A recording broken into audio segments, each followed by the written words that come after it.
नमस्कार बच्चों, इस वीडियो लेक्चर में हम लोग डिस्कस करेंगे केस स्टडी के कुछ questions.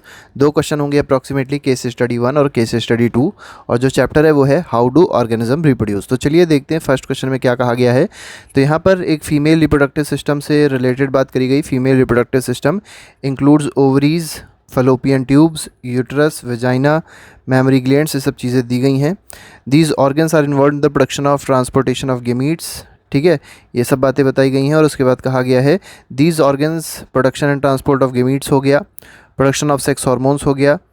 The female reproductive system also facilitates the fertilization of ova by sperm, मतलब फर्टिलाइजेशन होता है, ठीक है, इसी रिप्रोडक्टिव सिस्टम में। और support the development of offspring during pregnancy and infancy. और इसके बाद देखिए एक डायग्राम दे दिया गया। डायग्राम में बहुत सारी बातें बताई गई, जैसे डायग्राम में ABCD आप लोग को दे दिया गया। आप लोग के आपको पॉइंट आउट नहीं करना है कि ABCD है क्या, बताना क्या। अब उसको एक एक करके देख लेते हैं क्या क्या चीज़ें यहाँ बतानी है। तो फर्स्ट में बोला गया in which part do the sperms enter. तो स्पर्म जो है वो कहाँ पर इंटर करते हैं। ये जो आपको फीमेल रिप्रोडक्टिव सिस्टम दिया गया है, इसमें जो स्पर्म है ये एंटर करता है D पार्ट में। और D है क्या, तो ये जो पार्ट आपको दिया गया this is called vagina. Next पे आते हैं, नेक्स्ट क्वेश्चन को देखते हैं। नेक्स्ट क्वेश्चन में देखिए क्या कहा गया है। नेक्स्ट है question number 2, in which part does fertilization takes place. तो फर्टिलाइजेशन किस पार्ट में होता है ये आपको बताना है। तो फर्टिलाइजेशन होता है A पार्ट में, ठीक है। तो ये जो A पार्ट है इसमें आपका फर्टिलाइजेशन होता है और इसको कहते हैं ओविडक्ट, ठीक है। तो ये जो आप लोग को पार्ट दिया गया दिस इज ओविडक्ट और इसमें फर्टिलाइजेशन होता है।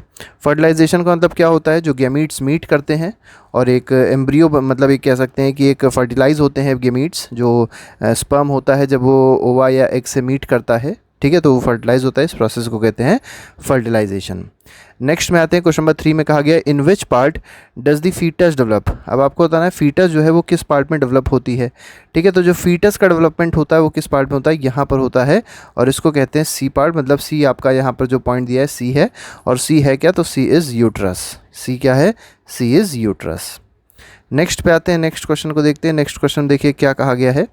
नेक्स्ट क्वेश्चन है आपका पार्ट 4। इसमें कहा गया which structure in human female are equivalent to following structures in the male. तो आपको बताना है ह्यूमन फीमेल में ऐसे कौन से स्ट्रक्चर होते हैं जो मेल के तरह होते हैं, मतलब मेल का ही फंक्शन परफॉर्म करते हैं। जैसे मेल में जो फीचर्स होते हैं सेम वही फीमेल में फीचर्स होते हैं। तो ऐसे अगर देखा जाए मेल में टेस्टिस होता है, तो टेस्टिस क्या करता है, टेस्टोस्टेरोन और ये कह सकते हैं आप लोग सेक्स हार्मोन्स को रिलीज़ करता है। तो टेस्टिस तो मेल में होता है, लेकिन फीमेल में क्या होता है, फीमेल में होता है इसी तरीके से ओवरीज, ठीक है। जो काम टेस्टिस करता है वही काम कौन करती हैं, ओवरीज करती हैं। और ओवरीज का काम ये होता है कि ये ओवा या एग को प्रोड्यूस करता है, ठीक है, करती है। नेक्स्ट पे आते हैं, वास्ट डिफरेंस पूछा गया। वास्ट डिफरेंस क्या होता है, तो जो सेक्स हार्मोन्स होते हैं, या कह सकते हैं जो गैमीट्स होते हैं उनको ट्रांसफ़र करने का, ट्रांसपोर्ट एक जगह से दूसरी जगह तक लिख जाने का काम कौन करता है, वास्ट डिफरेंस करता है मेल में, ठीक है। लेकिन अगर फीमेल में ही चीज़ देखेंगे तो कौन करता है, ये करता है ओविडक्ट, ठीक है। तो वास्ट डिफरेंस किस में हो जाएगा, वास्ट डिफरेंस हो जाएगा मेल में। और ओविडक्ट जो है, ओविडक्ट, ठीक है, तो ओविडक्ट किस में होता है, ये होता है फीमेल में। और इसका काम भी क्या होता है, ट्रांसपोर्ट करना। किसको ट्रांसपोर्ट करना, जो आपका हार्मोन्स हैं, या ये कह सकते हैं जो आपके गैमीट्स हैं उनको ट्रांसफ़र करने का काम किसका है, वास्ट डिफरेंस का होता है, ठीक है। हार्मोन्स की बात नहीं करेंगे, मेनली हम लोग किसकी बात करेंगे, गैमीट्स की बात करेंगे। गैमीट्स का मतलब होता है जो स्पर्म होता है मेल में वो एक गैमीट है मेल का, और फीमेल में अगर गैमीट देखा जाए तो ओवा होता है, या उसको एग भी कहा जाता है। दोनों ही आप लोग उसको टर्म दे सकते हैं। नेक्स्ट क्वेश्चन पे आएंगे, नेक्स्ट क्वेश्चन को देखेंगे। अब नेक्स्ट क्वेश्चन देखिए, जो नेक्स्ट क्वेश्चन दिया गया केस स्टडी 2 है। इसमें कहा गया है the growing size of human population is a cause of concern for all people. आप लोगों को पता है पॉपुलेशन बहुत ज़्यादा बढ़ रही है और कहीं ना कहीं ये बहुत ज़्यादा घातक भी है। The rate of birth and death is in a given population will determine it size. अब पॉपुलेशन का साइज़ कौन डिटरमाइन करता है, कि कितनी तेज़ी से लोग पैदा हो रहे हैं और कितनी तेज़ी से लोगों की डेथ हो रही है। Reproduction is the process by which organism increase their population, मतलब रिप्रोडक्शन से ही क्या होती है, ऑर्गेनिज्म की पॉपुलेशन बढ़ती है। The process of sexual maturation for reproduction is gradual and takes place while general body growth is still going on. देखिए जो सेक्सुअल मैच्योरेशन होता है वो अचानक से होता है, ठीक है, ग्रेजुअली होता रहता है, ठीक है। लेकिन अगर देखा जाए बॉडी के बाकी जो पार्ट्स होते हैं वो ग्रो होते रहते हैं, लेकिन ये जो प्रोसेस है ये एक क्विक प्रोसेस है सेक्सुअल मैच्योरेशन का। ठीक है। सेक्सुअल मैच्योरेशन जो होता है बॉडी में वो ग्रेजुअल होता है and takes place while general body growth is still going on, जब जनरल बॉडी का जो ग्रोथ होता है वो चलता रहता है। इसके बाद क्या दिया गया, इसके बाद दिया गया some degree of sexual maturation does not necessarily mean that mind or body is ready for sexual acts or for having and bringing up children। मतलब ये ज़रूरी नहीं कि सेक्स ऑर्गन्स अगर डेवलप हो चुके हैं या सेक्स हार्मोन्स रिलीज़ हो रहे हैं या ये कह सकते हैं कि गैमीट्स बन रहे हैं, इसका मतलब ये नहीं है कि वो चिल्ड्रन को प्रोड्यूस करने के लिए एलिजिबल है या कैपेबल है। Various contraceptive devices are being used by human beings to control the size of population. तो पॉपुलेशन कंट्रोल करने के लिए कई सारी कॉन्ट्रासेप्टिव डिवाइसेस भी होती हैं जिससे पॉपुलेशन को कंट्रोल किया जाता है, बर्थ ना हो, ठीक है, अनवांटेड प्रेगनेंसीज़ को रोका जाता है। ये आपका ये हो गया आपका केस स्टडी का केस हो गया। अब इस पर क्वेश्चन देखते हैं, क्वेश्चन क्या पूछा गया है। अब क्वेश्चन में देखिए, क्वेश्चन में कहा गया list 2 common science of sexual maturation in boys and girls. तो देखिए जो सेक्सुअल मैच्योरेशन आता है बॉयज़ और गर्ल्स में उसके आपके 2 कॉमन साइन बताने हैं। तो सबसे पहला देखिए जो कॉमन साइन दिया गया है वो कहा गया है appearance of hairs on body parts such as armpits and genital area between thighs. तो सबसे पहली चीज़ ये है कि जो हेयर्स आ जाते हैं, ठीक है, जब मैच्योरेशन आती है, मैच्योरेशन की स्टेज आती है, कह सकते हैं एडोलेसेंस की स्टेज आती है, तो क्या होता है कि आर्म पिट्स में, जेनिटल एरियाज़ में, मतलब जो आपके प्राइवेट पार्ट्स होते हैं उसमें क्या आ जाते हैं, हेयर्स आ जाते हैं। तो ये कहीं ना कहीं एक बहुत ही इंपॉर्टेंट पार्ट है, एक बहुत इंपॉर्टेंट साइन है सेक्सुअल मैच्योरेशन का। सेकेंड साइन दिया गया the skin frequently becomes oily, जो स्किन होती है वो ऑयली हो जाती है और पिंपल्स आ जाते हैं चेहरे पर पिंपल्स आ जाते हैं, स्किन ऑयली हो जाती है इस वजह से। तो ये भी कहीं ना कहीं मैच्योरेशन का ही एक सिम्टम है या कह सकते हैं एक साइन है।